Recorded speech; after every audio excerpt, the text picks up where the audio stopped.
오늘 저희들이 살펴볼 본문은 에베소서 2장 19절로 22절 말씀입니다. 근데 제가 그 주보를 프린트해달라고 그럴 때 20절까지만 적어서 보낸 것 같아요. 그래서 오늘 주보를 보니까 본문이 20절까지만 나왔더라고요.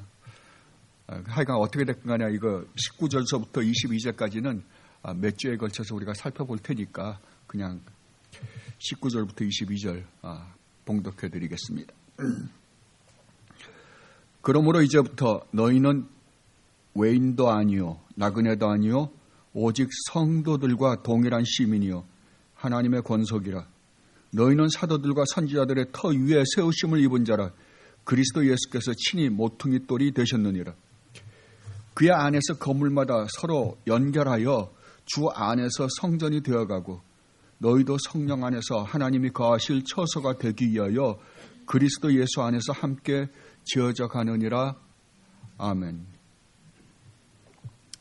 성도들이 신앙생활하면서 가장 어려운 것이 무엇일까? 무엇을 가장 어려워할까? 다른 말로 하면 왜 성도들이 교리에 대해서는 많은 부분이 있어서 아는데 왜 그들의 삶이 기쁘지 않고 그들의 삶에서 그들의 삶이 변하지 않을까? 그런 생각을 가끔 제가 해봅니다.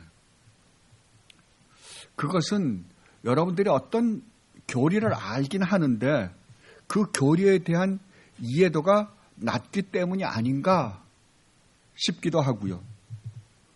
또 어떤 때는 그 교리를 머리로는 아는데 그 교리가 정말 나에게 체험되지 않기 때문에, 다른 말로 하면 내 심령을 변화시키지 않기 때문에 하나의 지식으로 갖고 있기 때문에 그렇지 않은가 싶기도 합니다.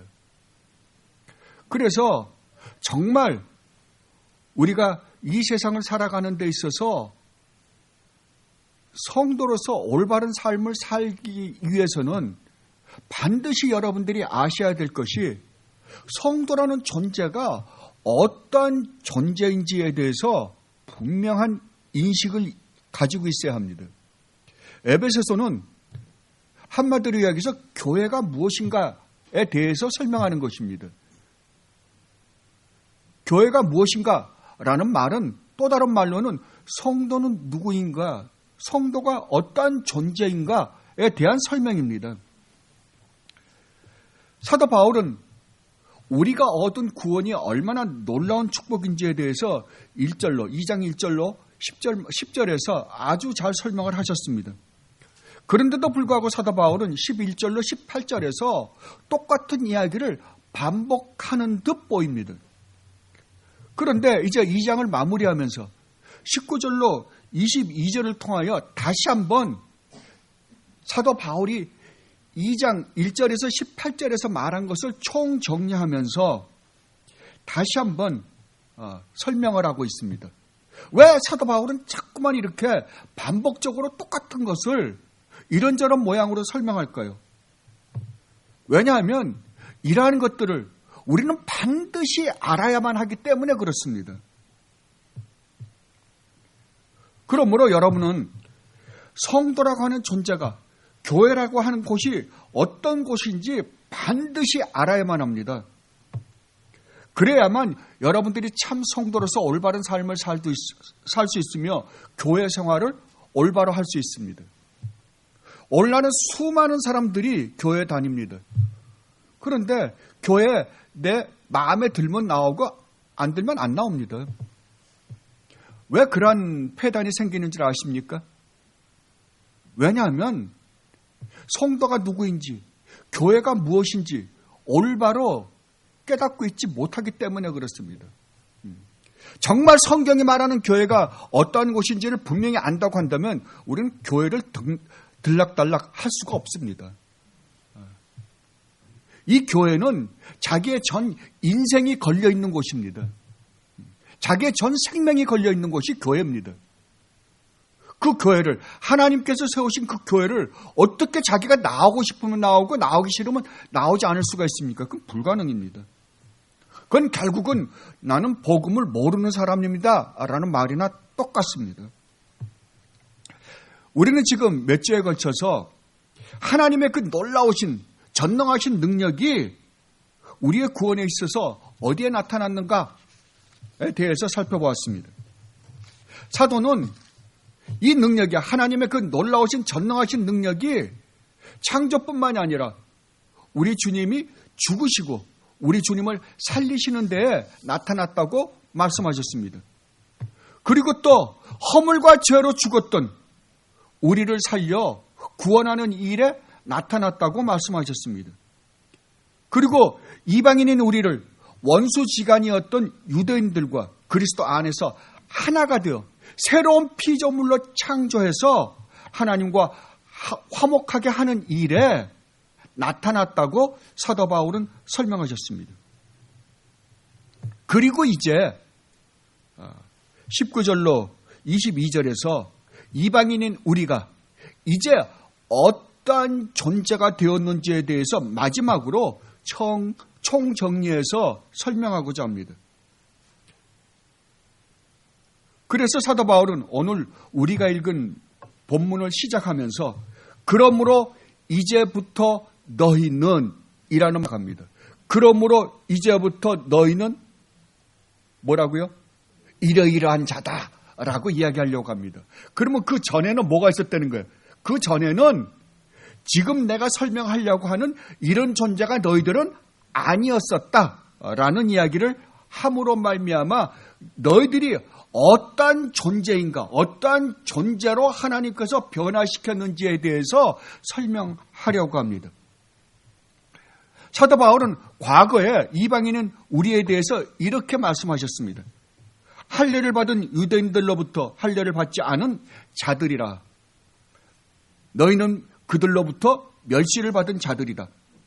그리고 너희는 그리스도 밖에 있었고 이스라엘 나라 밖에 사람이었다. 그래서 하나님의 약속들에 대해서는 외인이요, 세상에서는 아무 소망이 없고 하나님이 없는 자처럼 살았던 자들이었다라고 말씀하셨습니다. 자, 그렇다고 한다면 우리에게 남은 것은 무엇입니까? 우리에게 남은 것은 하나님의 심판을 받아 영원히 멸망 가운데 거하는 것밖에는 아무것도 없습니다. 그런데 이제 우리 주님께서, 우리 주님 예수 그리스도께서 이 땅에 내려오셔 십자가에서 흘리신 피로 너희들은 완전히 새로운 존재가 되었다라고 지금 설명하려고 하는 것입니다. 그런데 사도 바울은 19절로 22절에서 그러한 완전히 변화된 우리의 존재에 대해서 설명을 하는데 아주 재미있게 설명을 합니다. 네 가지로 설명을 하는데 첫 번째는 부정적으로 설명하고 나머지 세 개는 긍정적으로 묘사를 하고 있음을 볼 수 있습니다. 자, 19절 상반절에 보면 너희는 외인도 아니요 나그네도 아니다 라고 부정적으로 설명을 합니다. 그리고 19절 중반절에서는 성도들과 동일한 시민이다.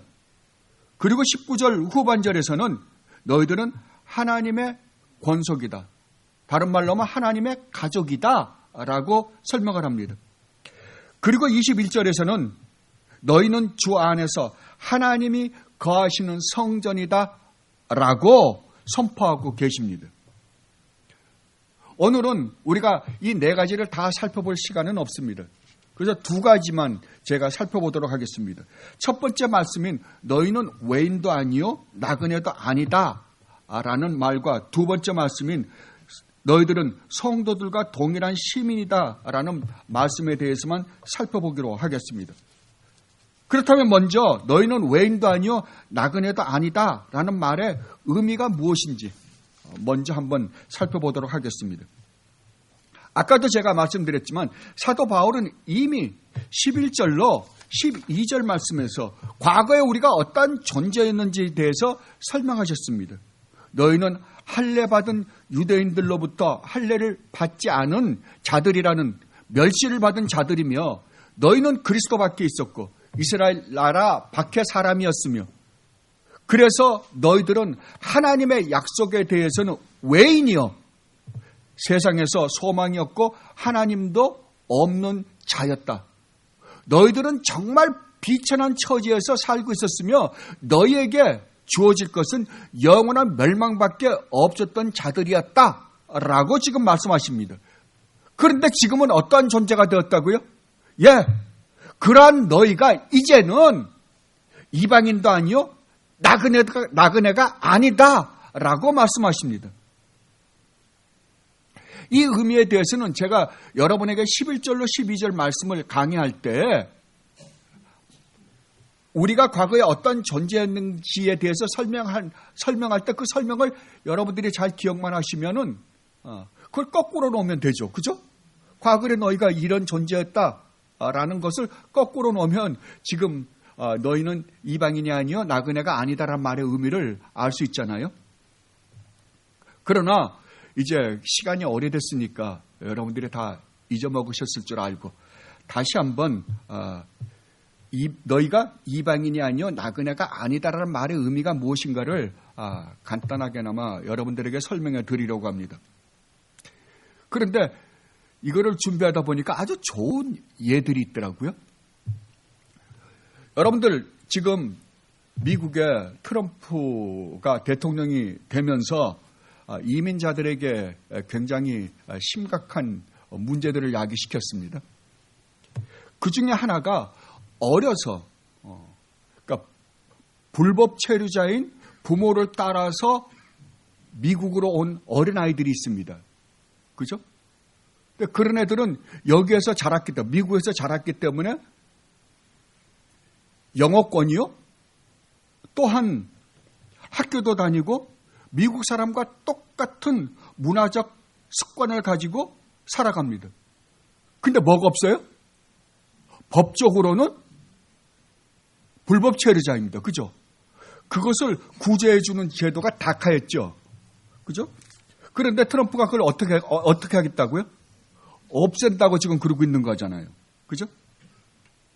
이런 아이들은 미국 사람의 눈에서 보다 미국 정부의 눈에서 볼 때는 어떤 자들입니까? 외인이요? 나그네죠. 예. 이들은 어렸을 때부터 미국에서 살았기 때문에 미국 사람들과 똑같은 말을 하고 미국 사람들과 똑같이 학교 다니고 미국 사람들이 가지고 있는 문화적 습관을 가지고는 있습니다. 그러나 분명히 이들은 법적으로 미국 사람은 아닙니다. 외인이요? 나그네입니다. 또 하나는 여러분들 요새 유엔에서 아주 큰 이슈로 그러니까 한국 문제, 이북의 그 핵 문제 빼놓고 두 번째로 큰 이슈가 있죠. 뭔 줄 아십니까? 미얀마 사건입니다. 그죠? 예. 미얀마에 그 로힝야라는 족이 있습니다. 여러분 미얀마가 어딘지 아시죠? 옛날에 버마입니다. 그죠? 그 버마는 우리의 기억에 생생한 게 옛날에 전두환 대통령 때 우리나라 전두환 대통령과 강로들이 갔다가 폭탄이 터져서 많은 사람이 죽지 않았습니까? 예, 바로 그것입니다. 그 버마가 이름이 바뀌어서 미얀마가 되었습니다. 거기에 로힝야족이라는 한 부족이 살고 있습니다. 그들은 분명히 미얀마에 태어난 사람들입니다. 그런데 그들에게 시민권을 줍니까? 안 줍니다. 그들은 그러니까 국적이 없어요. 분명히 미얀마에서 태어났는데 국적이 없다고요. 그래서 그들은 뭐 어디 갈래야 갈 수도 없어요. 그러니까 미얀마 입장에서 볼 때는 그들은 누구예요? 이방인과 나그네입니다. 그게 누구였다고요? 그러한 상태에 살아가던 자들이 우리였다라고 사도는 말씀하고 있는 것입니다. 이것이 과거에 우리와 하나님 나라의 관계였다라고 말씀하고 있는 거예요. 우리는 하나님이 창조하신 창조 세계 안에 살고 있습니다. 그렇다면 우리는 하나님과 관계를 떠나서 살 수 없는 존재예요. 근데 어떤 관계가 되어버렸다고요? 하나님이 창조한 창조 세계 안에서 하나님이 창조한 피조물로서 살아가는데 하나님과 전혀 하나님 나라와는 아무 상관없이 살고 있는 이방인과 나그네였다라고 사도 바울은 말씀하고 있는 거예요. 그런데 이제는 어떻게 됐다고요? 하나님 나라 시민이 되었으며 하나님의 가족이 되었고 이제는 주 안에서 하나님이 거하시는 성전이 되었다라고 우리의 존재에 대해서 설명하고 있는 것입니다. 여러분, 이 말이 가지고 있는 의미가 얼마나 놀라운 것인지 알고 계십니까? 여러분, 이렇게 한번 생각해 보세요. 지금 미국의 그 다카 문제 때문에 수많은 아이들이 지금 고민하고 있죠. 불안에 떨고 있습니다. 그래서 어떤 아이들은 학교도 못 가요. 그죠? 그래서 또 미얀마에 있는 로힝야족들은 다 다른 나라로 지금 도망을 가고 있습니다. 자, 그런데 미국에서 트럼프 대통령이 몽땅 다 그 어린아이들을, 불법 체류자들을 다 미국 시민권을 준다고 했다고 한번 쳐보자고요. 미국 시민과 똑같은 시민권을 주고 그 다음에 그 미얀마에서 로힝야족에게 미얀마 시민권을 주어서 미얀마 사람과 동일한 권리와 모든 특혜를 다 똑같이 허락하겠다라고 한다고 하면 얼마나 고맙겠습니까? 안 그러겠어요? 그들이 얼마나 기뻐하겠냐고요. 그게 바로 우리라니까요. 우리는 영원히 하나님 나라와는 아무 상관이 없는 하나님 나라의 입장에서 볼 때는 불법 체류자였어요. 근데 이제 어떤 존재가 되었다고요? 이제는 하나님 나라의 시민권을 가진 존재가 성도들이다라고 지금 사도 바울은 이야기하고 있는 것입니다. 자, 그렇다고 한다면 하나님 나라 시민이 된 이제는 하나님 나라에서 우리가 누리게 될 모든 시민으로서의 권리를 우리는 언제든지 누릴 수 있는 존재잖아요. 그죠? 이 축복을 받은 자들이 너희다 라고 지금 사도 바울은 에베소 성도들에게 말씀해주고 있는 것입니다. 이것이 너희는 이제 외인도 아니요 나그네도 아니다 라는 말의 의미입니다. 그렇다면 이제 정말 하나님 나라의 시민이라는 말의 의미가 얼마나 놀라운 축복을 함축하고 있는지에 대해서 살펴보도록 하겠습니다. 여러분, 사도 바울이 이 에베소서를 쓰고 있을 때 사도 바울은 지금 어디에 있습니까? 사도 바울은 로마 감옥에 있습니다. 자, 그러면 로마에 대해서 로마라는 나라가 얼마나 대단한 나라인지에 대해서 사도 바울은 누구보다도 잘 알고 계시는 분이십니다. 그리고 사도 바울은 로마 시민권을 가지고 계십니다. 그래서 로마 시민권을 가지고 있는 것이 얼마나 놀라운 축복인지, 얼마나 놀라운 권리를 보장해 주는지 누구보다도 잘 알고 있는 사람입니다.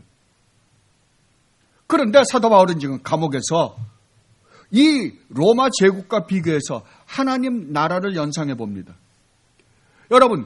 여러분이 아시다시피 고린도서에서 사도 바울이 내가 정말 말도 안 되는 거짓 사도들이 와서 자기네가 하나님으로부터 어떤 축복을 받았는지에 대해서 하도 자랑을 하니까 그 자랑을 듣고 너희들이 그 거짓 사도들을 보고 정말 올바른 사도인 줄 알고 착각하고 너희들이 자꾸만 넘어가니까 자, 그런 관점에서 너희들이 그 사람이 올바른 사도인지 올바른 사도가 아닌지를 너희들이 평가한다면 나도 한번 자랑해 볼게. 정말 창피한 이야기지만 내가 한번 자랑해 보겠다라고 해서 자랑을 합니다. 그때 사도 바울이 뭐라 그럽니까? 누군지는 안 밝힙니다. 14년 전에 이러이러한 일을 경험한 사람을 내가 알고 있다. 그게 누구예요? 자기 자신이잖아요. 그런데 어떤 일을 겪었다고요?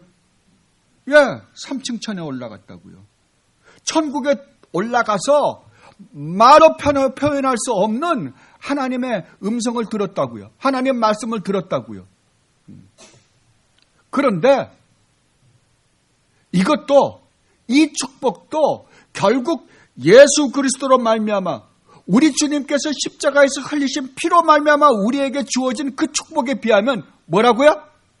말하고 싶지 않은 거라고요. 아무것도 아니라고요. 사도 베드로도 똑같은 말씀을 하십니다. 사도 베드로도 주님과 함께 있으면서 수많은 기적을 경험했습니다. 수많은 기적을 자기 눈으로 봤어요. 그리고 변화산에서 주님이 정말 변화되어서 엘리야와 그 다음에 모세와 대화하는 모습까지 사도 베드로는 보았습니다. 근데 나중에 베드로서를 쓸 때 사도 베드로가 뭐라 그럽니까? 그건 아무것도 아니다. 무엇에 비하면? 그 하나님이 우리를 구원하기 위하여 이 땅에 오셔서 십자가를 진 사건에 비하면 그건 아무것도 아니다. 자랑할 것도 아니다. 라고 사도 베드로가 말씀하십니다. 이러한 놀라운 경험을 한 사람이 누구냐 그러면 사도 바울입니다. 그런데 사도 바울은 지금 감옥에서 뭘 비교해보고 있는 거예요? 지금 전 세계를 제패하고 있는 로마 제국과 하나님 나라를 비교해보고 있습니다. 자기는 로마 시민권을 갖고 있어요. 그런데 또 하나님 나라 시민권을 갖고 있어요. 여러분, 그러면 사도 바울의 입장에서 로마 제국하고 하나님 나라를 비교해 봤을 때 비교가 됐다고 생각합니까? 정말 하나님 나라와 로마, 그 엄청난 로마 제국을 비교해 볼 때 로마 제국은 하나님 나라에 비하면 나라도 아니죠. 하나님 나라의 시민권을 가지고 있는 사람의 입장에서 볼 때는 이 세상에 가장 강대국인 로마 시민권을 가지고 있다는 것이 아무것도 아닌 것처럼 여겨진 거예요. 사도 바울이 나중에 뭐라 그럽니까? 다 배설물이더라 라고 말씀을 하십니다.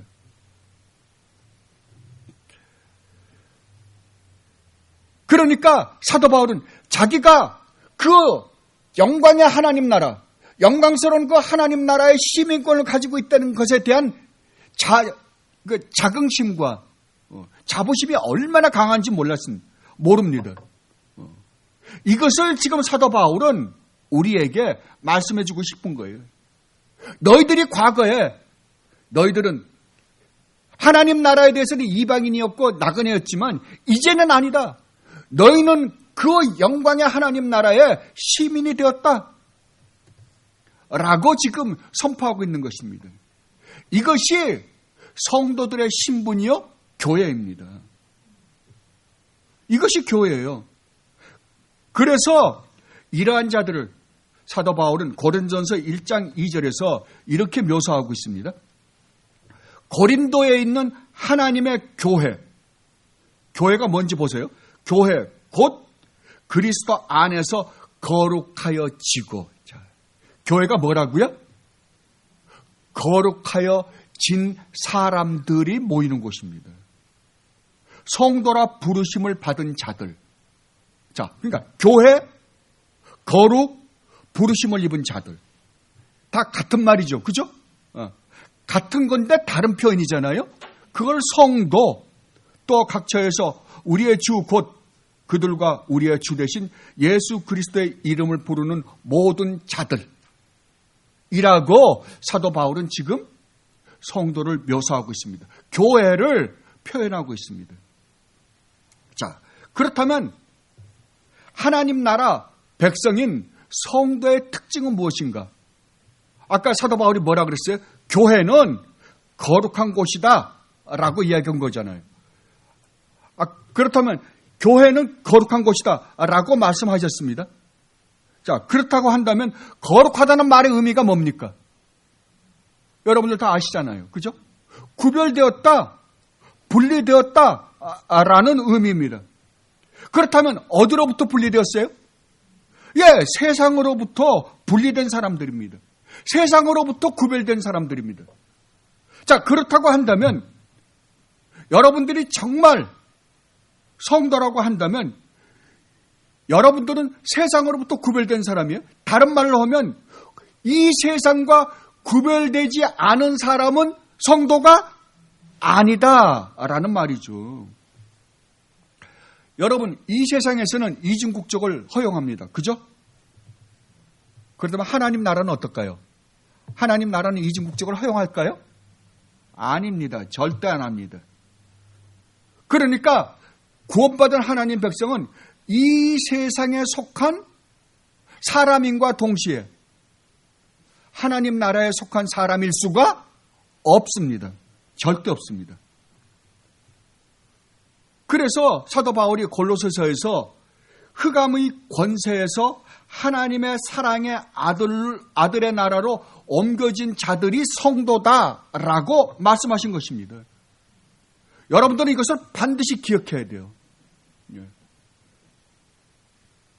왜냐하면 그 이유는 제가 두 번째에 설명할게요. 이게 성도들의 특징입니다. 그러니까 여러분들이 세상과 구별되지 않은 삶을 산다면 여러분들은 하나님의 나라 백성이다 아니다? 아니라고요. 절대 아닙니다. 그리고 천국 시민들, 성도들은 하나님을 왕으로 모시고 사는 사람들입니다. 이게 성도의 특징입니다. 그렇다면 이 세상에 사는 사람들은 누구를 왕으로 모시고 사는 사람들입니까? 누구를 왕으로 모시고 사는 사람이에요? 사탄입니다. 이 세상의 임금은 사탄이라고 우리 주님이 말씀하셨잖아요. 그러면 이 세상은 사탄이 다스리는 나라예요. 사탄이 왕 노릇하는 나라라고요. 자, 그런데 우리는 성도는 누가 왕이라고요? 누구를 왕으로 모시고 사는 사람들이라고요? 하나님이라고요. 그러니까 여러분들은 세상에 속한 자가 아니라 세상으로부터 건전함을 받아 하나님 나라에 속한 자라고요. 그러니까 여러분들은 세상으로부터 분리된 자들이잖아요. 그렇다면 여러분들은 어떻게 살아야 돼요? 하나님의 다스림을 받고 사는 사람들이에요.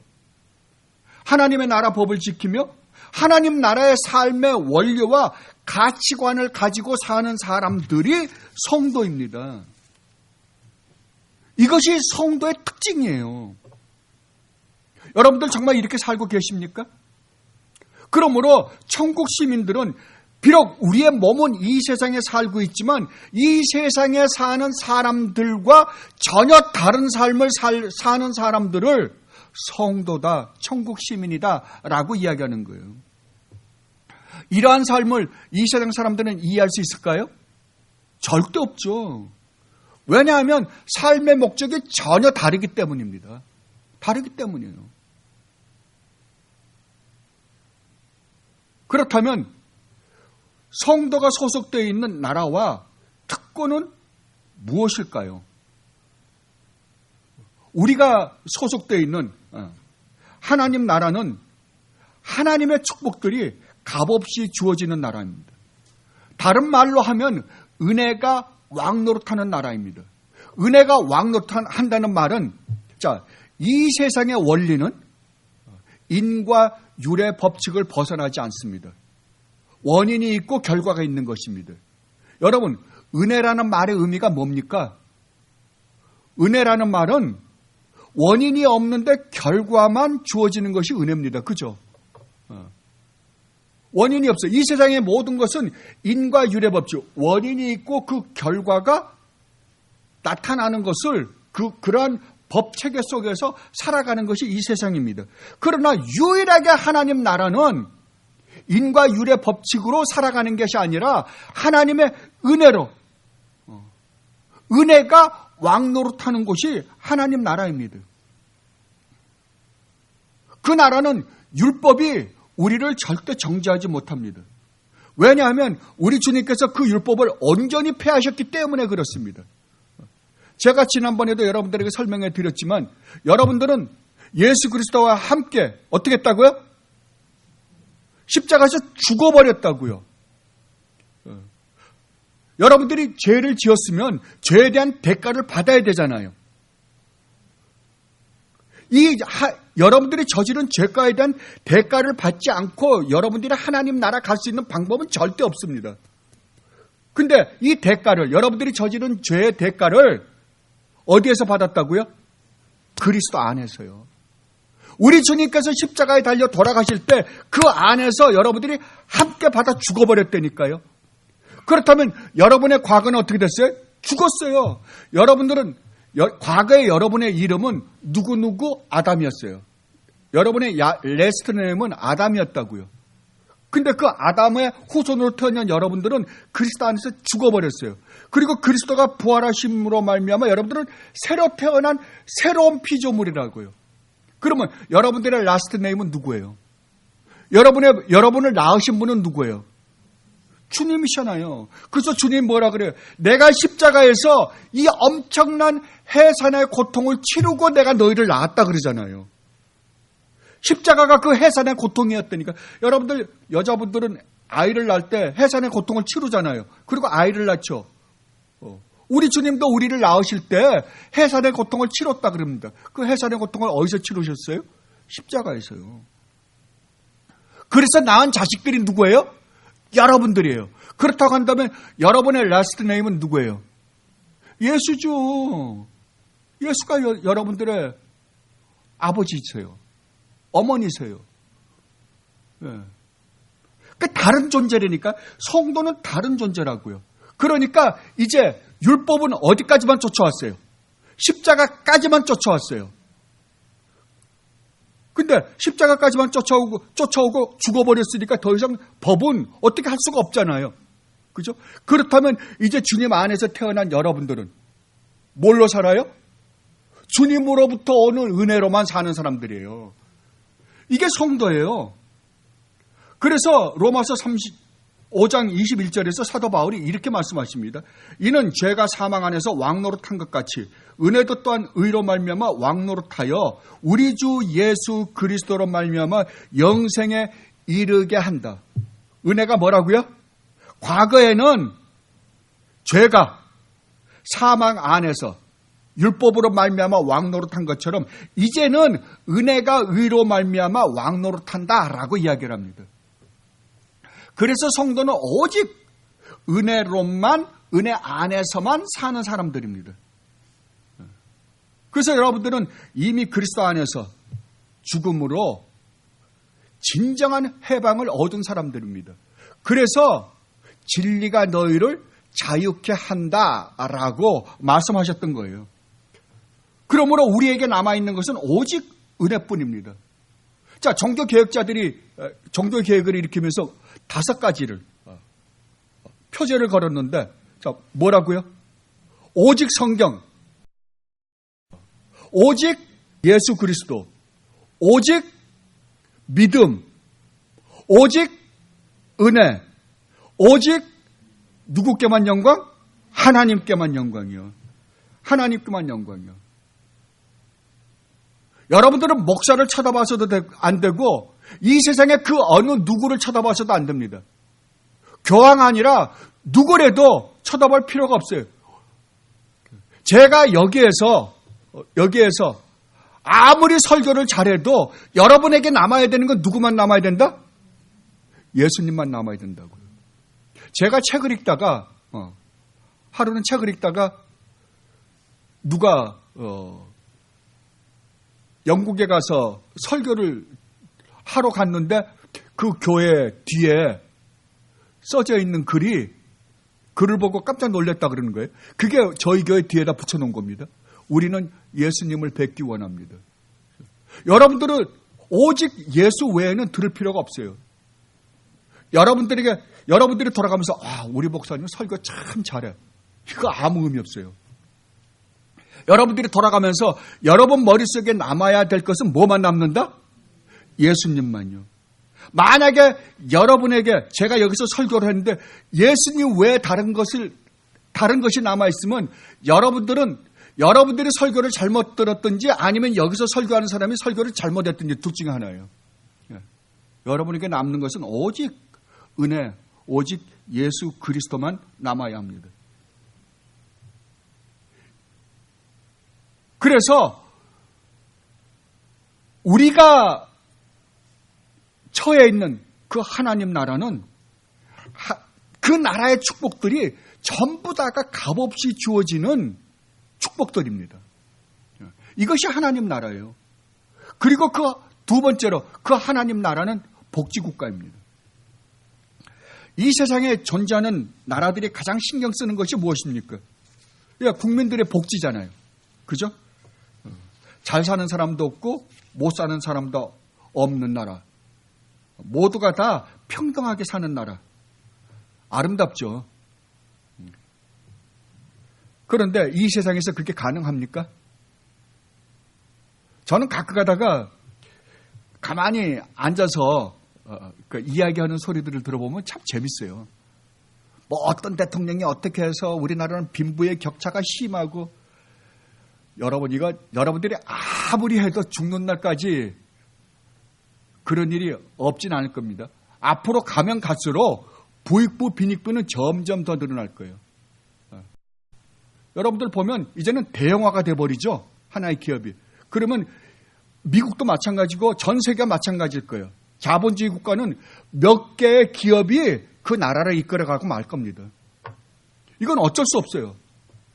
이것이 지금 이 세상에 가고 있는 길이에요, 지금. 그걸 누가 막아요?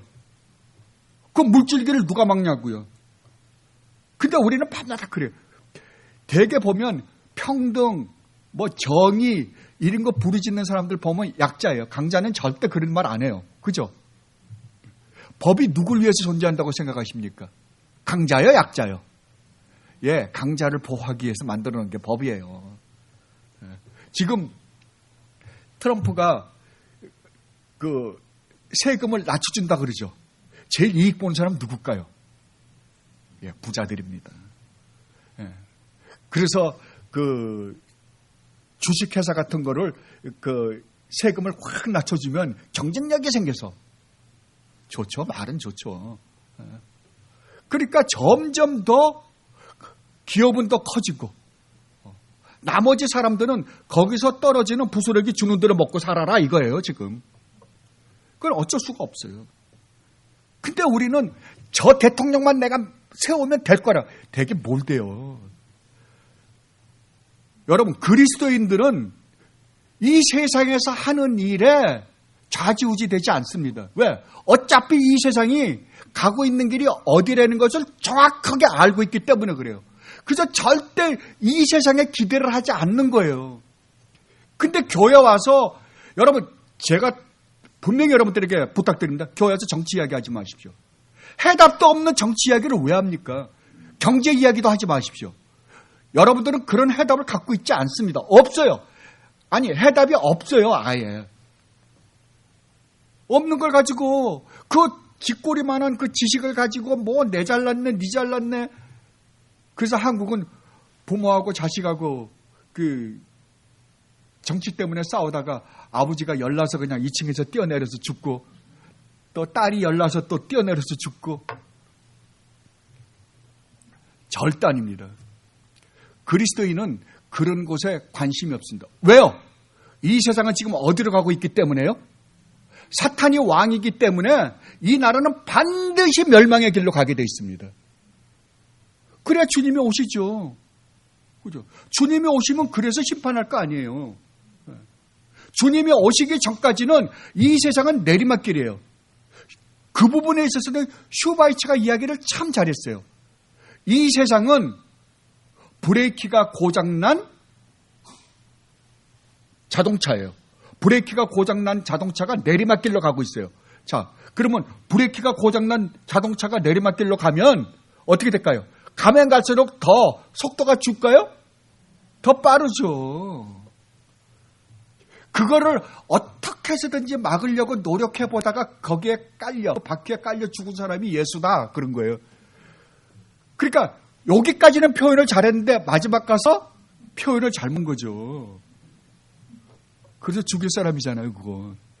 그래서 슈바이처는 아무리 이 세상에서는 의로운 사람이다, 참 착하게 산 사람이다 그럴지 모르지만 우리 기독교적 입장에서는 적그리스도입니다. 예수님을 하나님이라고 믿지 않기 때문에, 이 주님의 대속 사역을 믿지 않은 사람이기 때문에 그건 적그리스도예요. 다른 말로 하면 죽일 뭐예요, 그죠?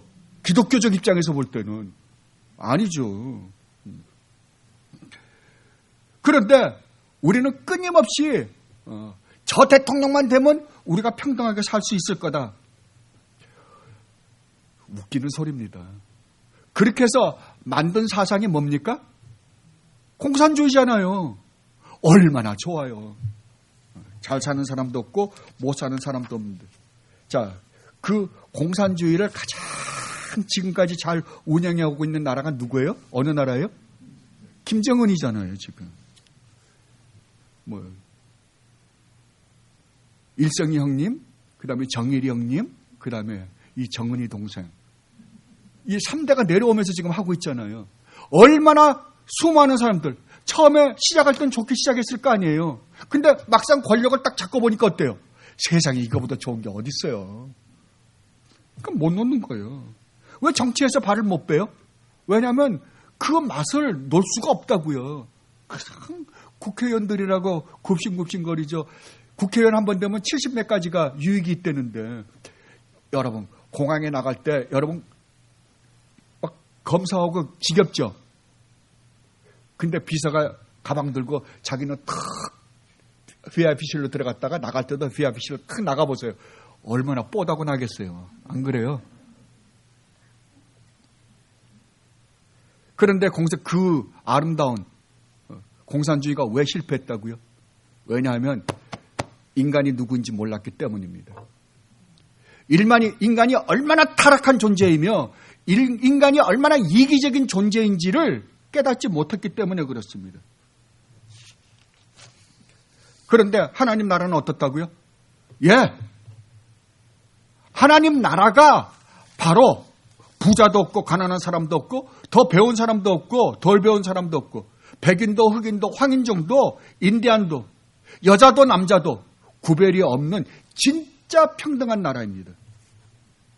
이것에 대해서 여러분들 사도행전을 가만히 묵상해 보시면 참 사도행전이 재밌어요. 사도행전은 교회가 무엇인가, 처음에 교회가, 여러분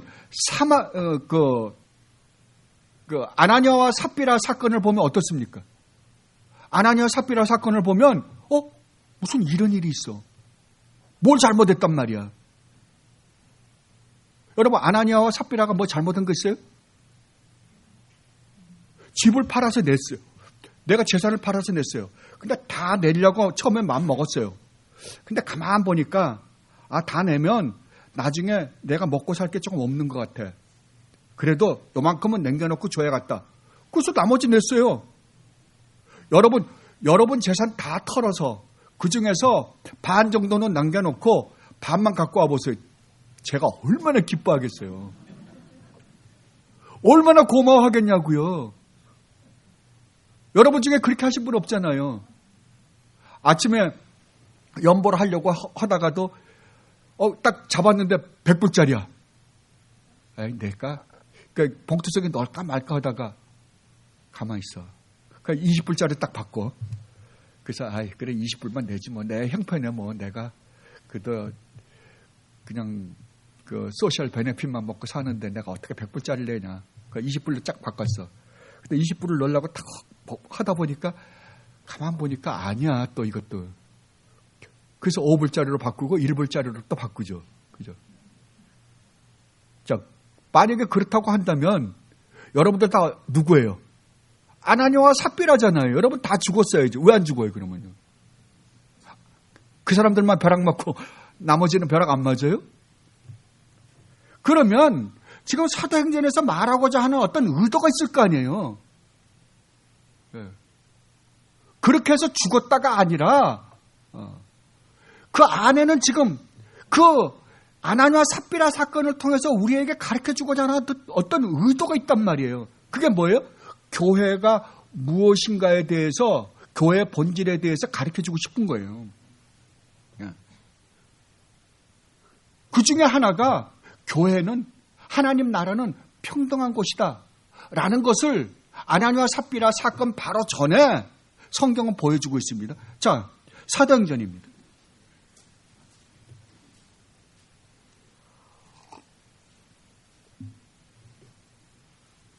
사도행전 4장 32절로 35절 말씀입니다.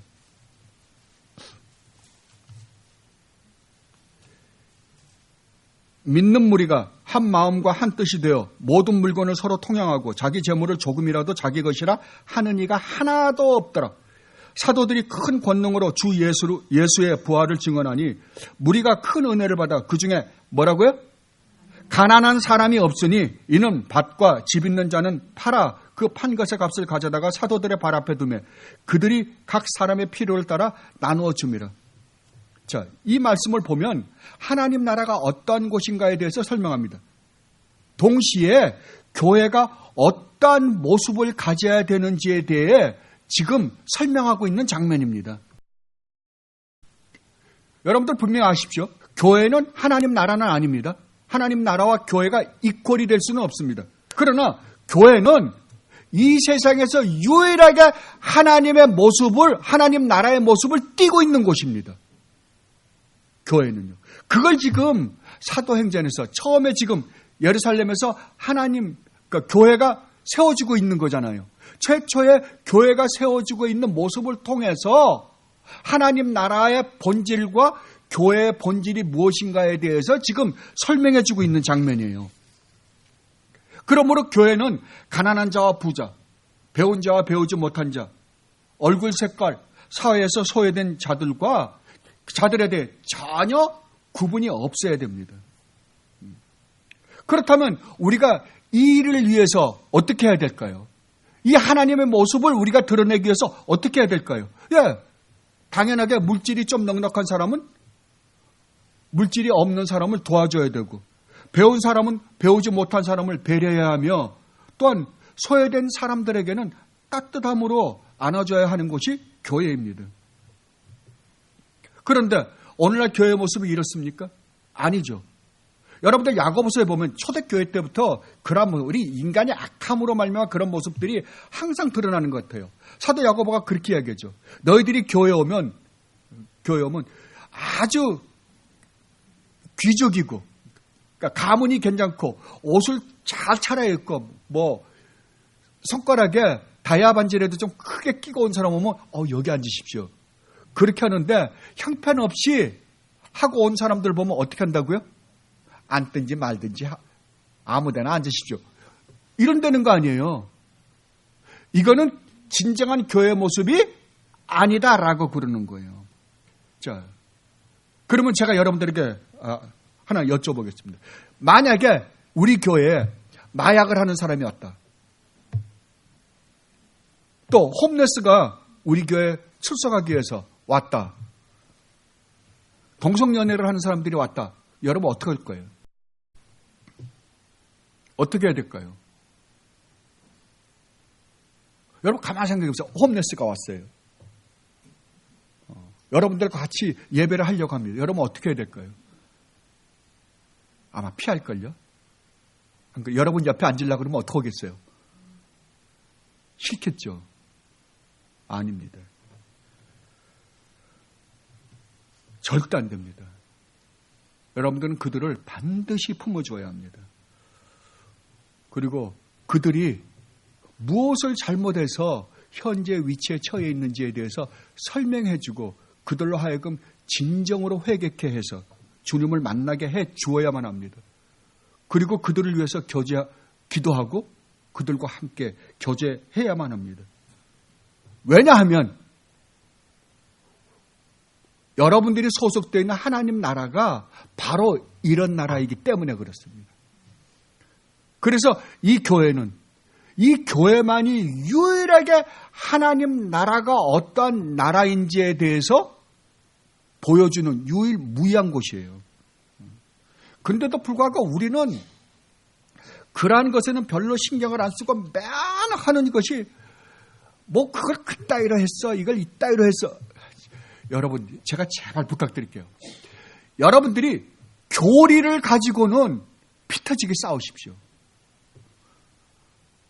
그러나 행정적인 일을 가지고는 제발 뭐라 그러지 마십시오. 아무것도 아니에요, 그거요. 행정적인 일은 답이 없는 거예요. 근데 우리는 내가 알고 있는 그 조그마한 지식을 가지고 그대로 하지 못한다고 해서 얼마나 난리들을 치는지 모릅니다. 아닙니다. 그리고 우리가 소속되어 있는 하나님의 나라는 언제든지 다른 나라로부터 보호해주는 나라입니다. 여러분들 미국 시민권을 가지고 외국에 나가면 미국 여권을 가지고 나가시죠. 그러면 만약에 외국 나갔다가 무슨 일이 벌어지면 여러분 어디로 갑니까? 미국 대사관이나 영사관으로 갈 거 아니에요. 그죠? 그렇다면 여러분은 어디에 시민권을 갖고 있다고요? 하늘나라 시민권을 갖고 있어요. 그러면 누가 여러분들을 보호합니까? 하나님 나라에서 보호하죠.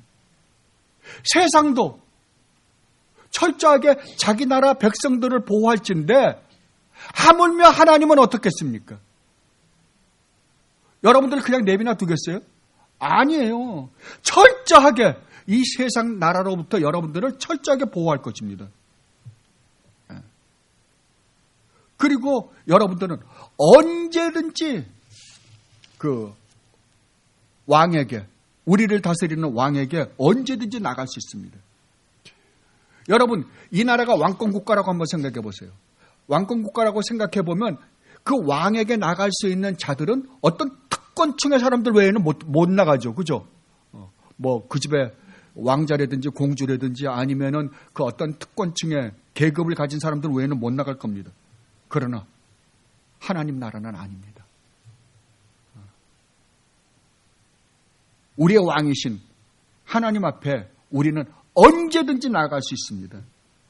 언제든지 나아가서 무엇이든지 아련할 수 있는 곳이 하나님 나라입니다.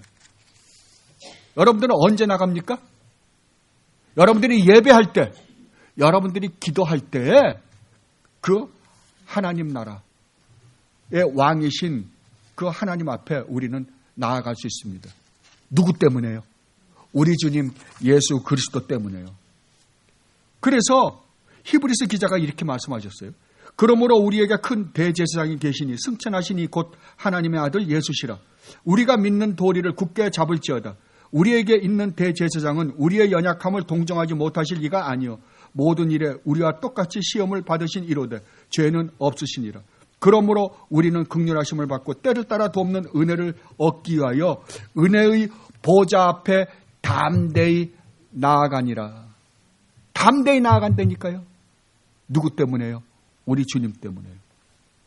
그렇다면 우리는 그 하나님 나라의 권리만 받고 의무와 책임은 없습니까? 예, 있습니다. 의무와 책임이 당연히 있죠. 여러분들 미국에 살면 미국의 시민으로서 권리를 받지만 우리가 해야 할 의무와 책임도 있잖아요. 예, 똑같습니다. 하나님 나라도.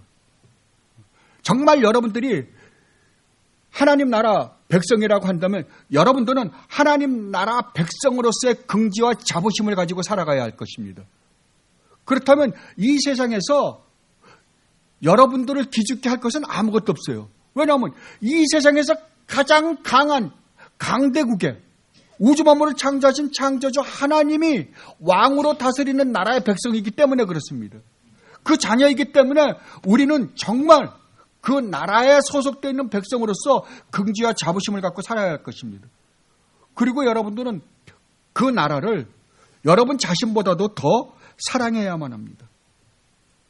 그리고 아까도 말씀드렸지만 여러분들은 다른 나라에 비해 이 세상 나라로부터 어떤 분들이라고요? 외인이라고요. 그래서 사도 바울이 그렇게 말씀하신 거예요. 내게는 주 예수 그리스도의 십자가 외에는 자랑할 것이 없다. 왜냐하면 나는 그리스도로 말미암아 세상이 나에 대해서 죽고 나 또한 세상에 대해서 죽었기 때문이다. 어떻다고요? 하나님 나라와 이 세상 나라는 완전히 다르다고요. 세상은 나를 십자가에 못 박았어요. 우리 주님과 함께 십자가에 못 박았다고 세상은. 우리 또한 어떻게 했다고요? 세상을 십자가에 못 박았다니까요. 이게 성도가 이 땅을 살아가는 삶의 원리예요. 그리고 여러분들은 세상 나라에서 살 때 하나님 나라의 대표로서 살아가는 겁니다. 그러면 여러분이 사는 현장이 뭐가 되는 거예요? 하나님 나라 대사로서 살아가는 거잖아요. 그러면 여러분의 삶의 현장에서 여러분들은 뭘 드러내야 돼요? 하나님 나라가 어떤 나라인지를 드러내야 하는 사람들이잖아요. 그죠? 그때 여러분들은 그 나라를, 우리가 보통 한국에서 국위선양 그러죠? 예. 여러분들은 하나님 나라를 선양하는 사람들이에요. 드러내는 사람이라고. 뭘로요? 여러분의 삶으로요. 여러분의 삶. 이게 하나님께서 성도에게 주신 최고의 축복이라고요. 예. 이상 없습니다. 그러니까 여러분들이 얼마나 놀라운 축복을 받으신 분들인지를 한번 생각해 보십시오. 이게 성도예요. 예. 이 축복을 묵상하고 또 묵상하고 묵상해서 정말 하나님의 나라 백성이라는 이 놀라운 축복을 받은 자로서 자부심과 긍지를 가지고 살아가는 여러분들이 되시기를 진심으로 바랍니다. 기도하겠습니다. 아버지 하나님, 고맙습니다. 과거에 우리는 하나님 나라에 대해서 외인이여 나그네였었는데 이제 저희들이 어떠한 존재인지, 하나님 나라 시민권을 가진 자라는 이 놀라운 축복을 받은 자임을 저희들이 다시 한번 살펴보았습니다. 아버지, 하늘나라 시민으로서 이 세상을 담대하고 씩씩하고 자부심과 긍지를 가지고 살아가는 주님의 귀한 백성들이 되게 하여 주시옵소서. 감사하며 우리 주님 예수 그리스도 이름으로 기도드리옵나이다. 아멘.